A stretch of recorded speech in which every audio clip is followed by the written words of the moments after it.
His name is Daniel Prude, and it's March in upstate New York.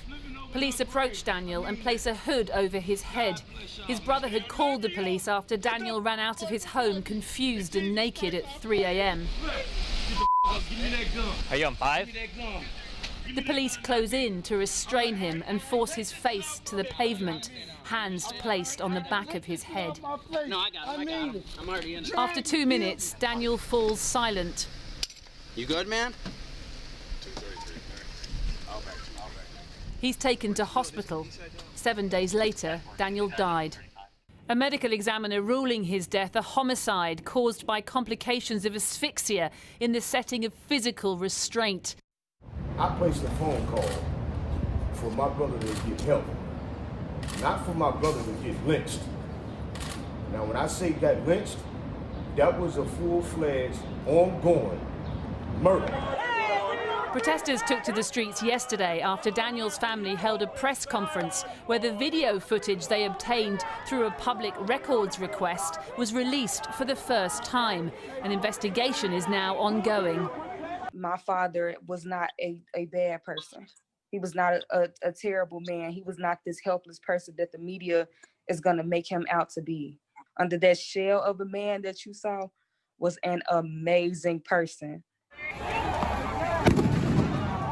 News of the death of another black man after an encounter with police comes as racial tension continues across America after the shooting of Jacob Blake by a white police officer in Kenosha, Wisconsin. I appreciate it. We're going to help out. That's where the president went this week to survey the damage and to repeat his mantra that it's left-wing anarchists and agitators, led, he claims, by his rival Joe Biden, who are responsible for all the trouble.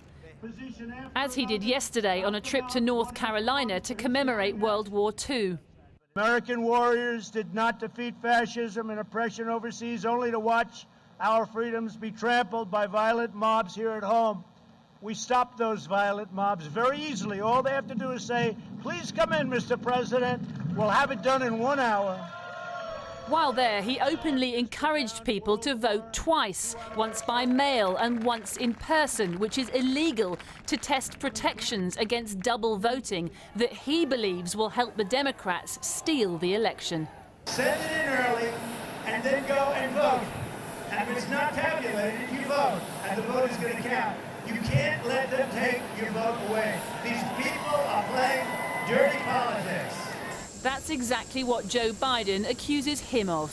So he's in Kenosha today to meet with Jacob Blake's family and persuade voters it's him, not Donald Trump, that will heal and unite a divided nation.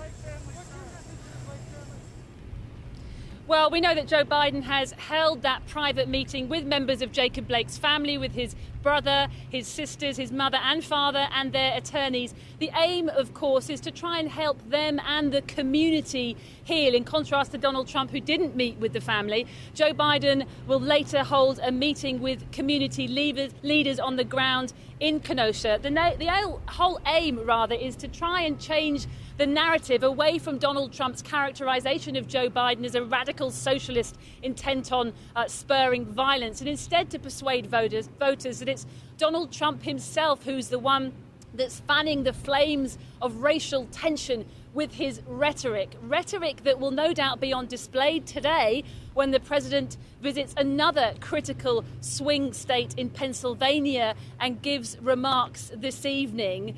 As he does so, he will know that Facebook and its boss, Mark Zuckerberg, have announced plans today to crack down on misinformation in the run-up to the election in November. Very well aware, of course, that they were criticised for doing nothing to combat Russian interference in the 2016 election. Well, Mr. Zuckerberg, who's very worried about this, has today said that he will ban political ads in the week before the election in 2020.